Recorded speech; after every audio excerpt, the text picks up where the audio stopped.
going on, Jerome's? Happy Wednesday, happy hump day out there to those who celebrate. It's time for another Vikings news dump. He sees you when you're pooping. So, still at the undisclosed location, but of course, Vikings news never sleeps. Byron Murphy Jr., free agent, heading into year 7. The former pride of Washington, go Huskies, had himself a career year. Made the Pro Bowl as a starter, 6 interceptions, 14 passes broken up, both career highs, and just really got after things and really blossomed in the second season with Brian Flores and this defense. Now, going to potentially hit free agency, potentially going to get paid, but something interesting happened on the way to free agency. Dan Graziano, ESPN.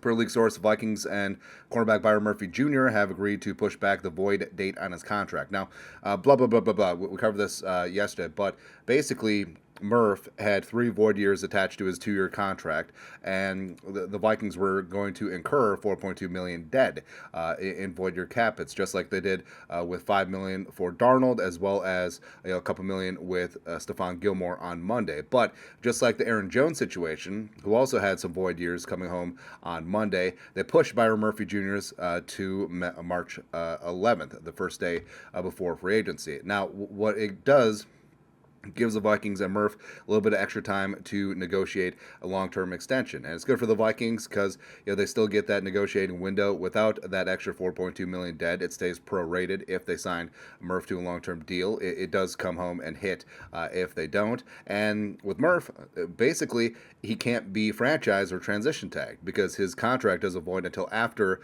the franchise and transition tag window is closed on March 4th. So it's the best of both worlds. And I think that just like the Aaron Jones agreeing to push back the date, I think it shows that Murph, could want to be back. Obviously wants to get taken care of on a premium contract, but we'll see what happens with the Vikings free agency. But bottom line, Murph, really solid player.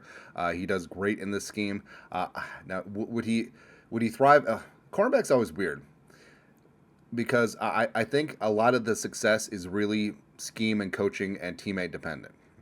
Right? It's really hard to plug and play corner to corner to corner unless you're elite. Now can Murph do that? TBD.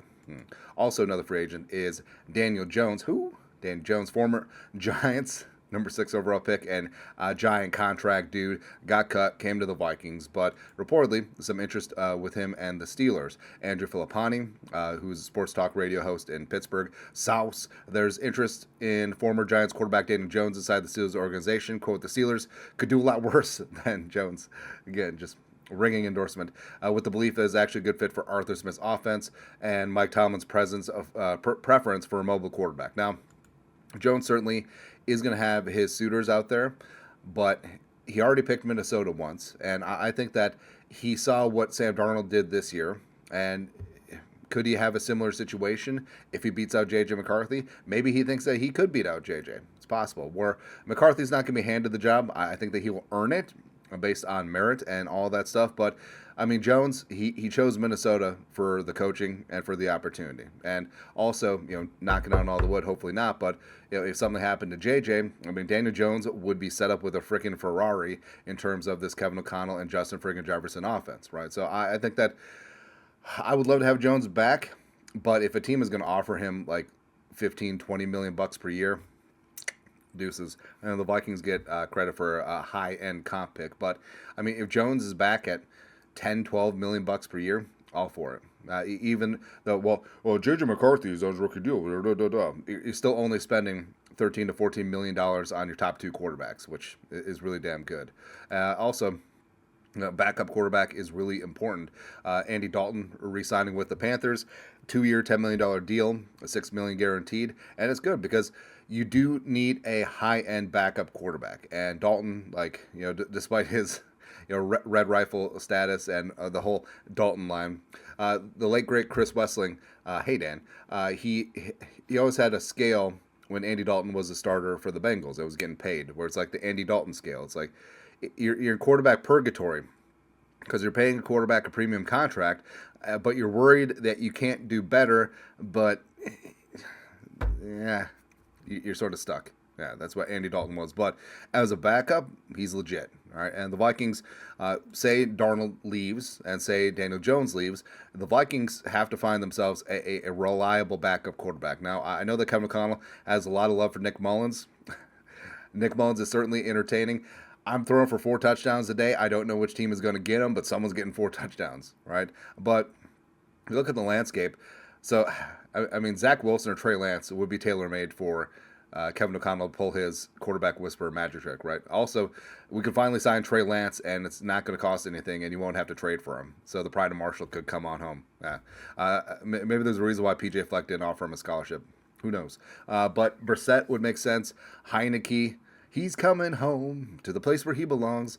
Mariota, blah, blah, blah. But, Flacco, Backo. I don't know. But if the Vikings do lose out on Darnold, as well as Sam Darnold and Daniel Jones, they should invest in a solid backup quarterback. Next, Vikings. So the Vikings lost Grant Udinski. Also, they're losing their head strength and conditioning coach, Joe Pearson, beat writer for the Panthers. The Panthers have moved on from head strength and conditioning coach Jeremy Scott and plan to hire Vikings director of performance Josh Hinkst in the same role, according to a league source. This is a big loss. Right? And the Vikings over the last 3 years with Kevin O'Connell, they brought in Hinkst, formerly had worked with the Eagles, and he'd been a big part of the Vikings training regime as well as recovery. Right, so the Vikings going back to the drawing board in this regard, and it kind of stinks. Like ideally would have liked to have kept Hinks, but you always wonder like movement among strength and conditioning coaches, stuff like that. Is it just money? Is it the family wants to be closer to family? Some of that, I don't know, but yeah, definitely not a great loss. Or it is a great loss. Not good news for the Vikings. Also, some good news. So the Vikings right now chilling, have around $61 million in cap space, and questions about contract restructures come up a lot. Now, the simple contract restructure, you take the base salary for that year, you strip it down to the league minimum, whatever that rate is for how many years a player has served, and then you chop up the rest. Up to 5 years as a signing bonus or a roster bonus, right? And then basically you take away about 80% of those cap hits for that year, but you do spread it out over those years. Now, ideally, you want to restructure contracts for players that are going to be around, so you're not incurring those dead cap hits in years that they're just like sort of whatever, into the wind. Although, with void years, it's hard to avoid that, right?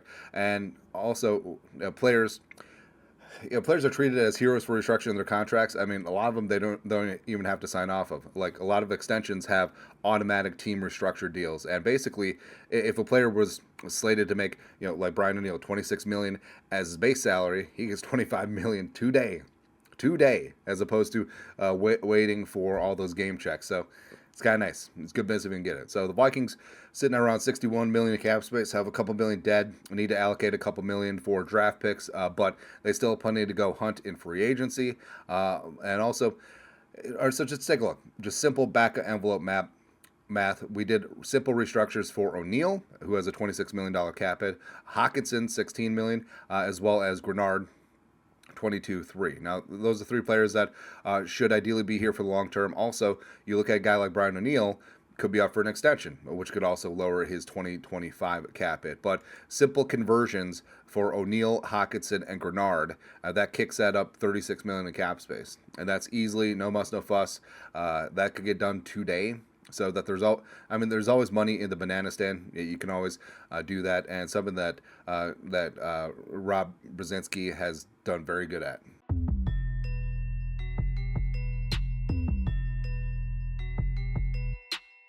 So the Vikings are going to be major players in free agency this year, and that's the whole thing too. They do have the flexibility. If they had wanted to make a move of keeping Darnold, they could have made it work and still have signed some tier 1 free agents. But it's going to be fun these next couple weeks because the Vikings have the cash, they have the resources, they have the motivation to just hammer free agency. And also, you got a winning organization. Players want to be here. Players want to be part of this Kevin O'Connell culture. You love it, man. Something I also love. So Daniel Jeremiah, in his latest mock draft, gave the Vikings a running back in the first round. Now, a lot of people freaked out. Oh, you could take. But here's the thing. Like we said, if the Vikings completely obliterate interior offensive line, interior defensive line, cornerback in free agency, they're freed up to do BPA. And then this draft, it certainly could be a running back because there's a couple of running backs I would not mind at 24. Genty's going to be gone. Caleb Johnson, I think, would be a perfect fit for what this Kevin O'Connell scheme wants to do. Now, does he have that short area shiftiness? Now, a bit more of a smooth, long strider. I mean, the Arian Foster comparisons are there. Arian Foster was a perfect outside zone running back, and I think Caleb Johnson has a lot of shades of that. Plus, I think he's underrated as a receiver. Omarion Hampton is just a hammer, right? So, don't want to say like Adrian Peterson adjacent, but like a souped up David Montgomery. Like he would be the knuckles of the knuckles in this room. Where Hampton, he's got that long speed, he's got power, he's got a lot of really fun things. I mean, Hampton is really good. And then you got Trevion Henderson, who I think is one of the more underrated running backs in this class. And every time you see his tape, you just see Dalvin. Right, so you got the short area quickness, you got the outside zone, you got the great vision, you have awesome receiving skills, and he has a chance to be very special in this draft. And I like guys like R.J. Harvey and Scatabo and Scatabo as well as Judkins and stuff, but probably not going to be pressing the first round area. But Caleb Johnson, Omarion Hampton, Trevion Henderson, those three, if they're the pick at 24, if the Vikings have done their business in free agency, I'm all for it. Won't be mad at it all. But that's it. Vikings news dump for this wonderful Wednesday. You guys are the best you know what to do. Skull production value.